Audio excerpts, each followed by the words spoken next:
Assalamualaikum warahmatullahi wabarakatuh. Alhamdulillahilladzi arsala rasulahu bil huda wa dinil haq liyudhhirahu 'alad dini kullih wa kafa billahi syahida. Asyhadu an la ilaha illallah wahdahu la syarikalah wa asyhadu anna Muhammadan 'abduhu wa rasuluhu la nabiyya wa la rasula ba'dah. Ikhwah fillah, dalam hubungan pertemanan atau persaudaraan paling tidak ada dua alasan.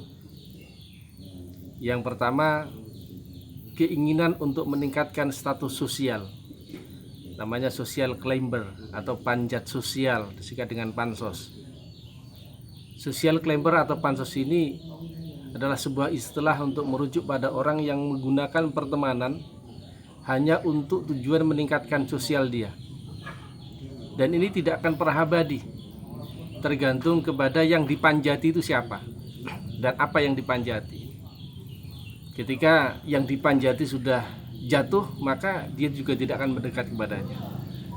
Makanya orang yang gila jabatan, maka dia akan mendekat pada para pejabat.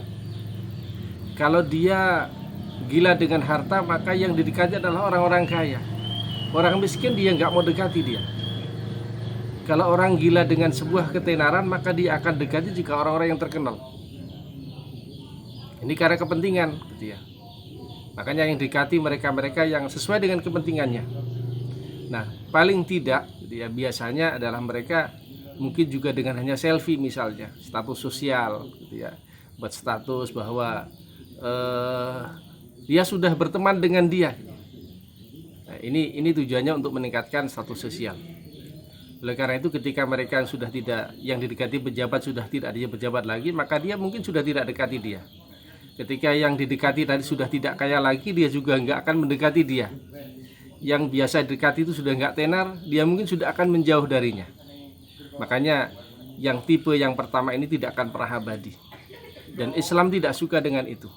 Makanya satu ketika Nabi SAW pernah berkumpul dengan para sahabat yang notabene mereka adalah bekas para budak. Ya, sebut saja situ ada Salman, ada Amr bin Yasir, ada Bilal bin Rabah, ada Suhaib, ada Habab bin Al-Arad ya. Mereka semua bekas budak dan kumpul bersama Nabi. Ketika itu ada para pembesar Quraisy, tentunya orang-orang kaya yang mereka baru masuk Islam. Sebut saja ada Al-Aqra, ada Uyainah bin Hisan, ada Haris bin Amir, ada Umayyah bin Halaf. Ketika mereka datang sama Nabi dan mereka mengatakan dan mengusulkannya, Rasulullah, gimana kalau tempat kita dipisah saja? Jadi kami yang orang-orang yang besar, orang-orang kaya kita di sini, yang mereka biar di tempat lain lah gitu ya. Jadi mereka mau terpisah, tidak mau berkumpul dengan sesamanya. Maka fillah, lantas Allah Subhanahu wa taala menurunkan surat Al-An'am ayat 52, A'udzubillahi minasyaitonir rajim. Wala taturdil ladzina yad'una rabbahum bil ghadati wal 'ashyi yuriduna wajhah. Muhammad, jangan kau usir orang-orang yang selalu menyuruh Allah Subhanahu wa taala pagi dan petang, dan mereka hanya berharap yuriduna wajhah, berharap ridha Allah Subhanahu wa taala. Ma 'alaika min hisabihi min syai' wa ma min hisabika 'alaihi min syai'. Kamu tidak punya beban tanggung jawab atas mereka, dan mereka juga tidak punya beban tanggung jawab atas kamu. Fatatrudahum fatakuna minadh dhalimin. Kalau sampai kau usir mereka, maka engkau termasuk orang zalim. Ini teguran Allah pada Nabi. Dan Nabi pun juga tidak akan mengusir mereka. Bahkan mungkin semakin merapatkan dengan orang-orang yang fakir itu. Nah, ifafillah, itu yang pertama. Jadi hubungan pertemanan yang dasar dengan sebuah kepentingan.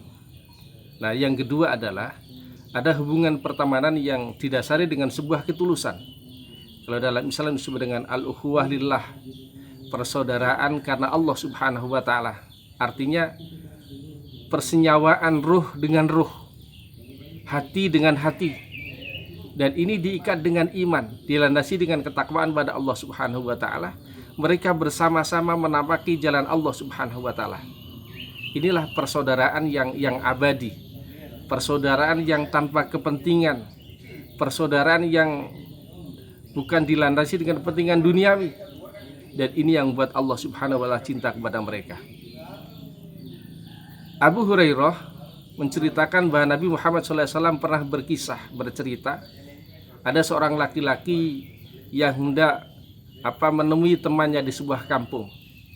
Maka kata Rasulullah, kemudian Allah mengutus seorang malaikat untuk menemani dia, untuk menjaga dia. Nah, ketika sampai di kampung itu, maka malaikat bertanya kepada si fulan, si rajul tadi itu, hendak kemanakah anda? Maka dia mengatakan, saya hendak ke rumah teman saya di kampung ini. Malaikat tanya lagi, ada kepentingan apa? Apa bisnis atau yang lain? Maka dia mengatakan, la ghaira, inni ahbabtu fillahi azza wajal. Tidak ada yang lain. Saya hanya cinta dengan dia, saya hanya senang dengan dia karena Allah Subhanahu wa taala. Maka malaikat mengatakan, qala inni rasulullah ilaik bi anna Allah qad ahabbaka kama ahbabtahu fi, rawahu Muslim. Malaikat mengatakan, saya adalah utusan Allah, saya adalah malaikat yang diutus Allah untuk menemani kamu. Dan dia mengatakan bahwa Allah sangat mencintai kamu seperti engkau mencintai dia. Subhanallah. Jadi cintanya dia pada saudaranya maka membuahkan Allah juga cinta kepadanya. Inilah persaudaraan yang sejati, persaudaraan yang tanpa diembeli dengan keinginan-keinginan yang lain kecuali hanya lillah. Jadi kecuali hanya karena Allah Subhanahu wa taala. Makanya Rasulullah SAW memberikan satu konsep bahwa al-muslimu akhul muslim la yadhlimuh. Saudara muslim satu adalah saudara muslim yang lain, dan la yadhlimuh, enggak boleh mendolimi satu sama lain. Wala yuslimu, tidak boleh menjerumuskan saudaranya ke dalam satu bahaya. Bahkan dia mengatakan, man kana fi hajati ahi kana Allah fi hajati. Barang siapa yang membantu kebutuhan saudaranya, maka Allah akan membantu kebutuhannya. Wa man farraja an muslimin kurbatan farrajallahu alaihi biha kurbatan min kurabi yaumil qiyamah.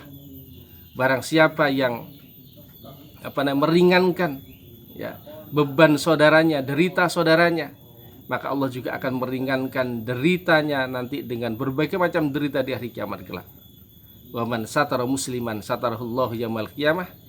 Dan barang siapa yang menutupi kesalahan kawannya, maka nanti akan ditutupi kesalahannya Allah Subhanahu wa taala di hari kiamat kelak. Inilah konsep Nabi tentang masalah persaudaraan. Nah, ikhwah fillah, dan ini dipraktikkan oleh para sahabat pada saat itu. Ketika diperintahkan hijrah, ada seorang muhajir namanya Abdurrahman bin Auf. Ketika dia dipertemukan dengan sahabatnya orang Ansor yang bernama Sa'ad bin Rabi'. Sa'ad bin Rabi' adalah orang kaya di Madinah. Maka dia ketika bertemu dengan sahabatnya yang baru, yang bernama Abdurrahman bin Auf, dia mengatakan, ya sahabatku, wahai saudaraku, saya punya banyak harta. Kalau anda mau maka akan aku bagi separuh untuk kamu dan separuh untuk aku. Subhanallah. Ini persaudaraan Islam. Kemudian saya juga punya istri 2. Kalau anda mau maka akan aku ceraikan dia. Kalau setelah masa iddahnya selesai maka silakan anda nikahi dia. Ikhwafillah, tetapi Abdurrahman bin Auf tidak mengurangi rasa hormatnya kepada Sa'ad bin Rabi', dan dia mengatakan, terima kasih, mudah-mudahan Allah memberkati keluargamu, kemudian Allah juga memberkahi rezeki yang Allah berikan kepada kamu. Maka kemudian tolong tunjukkan saja mana pasar yang paling ramai di Madinah ini.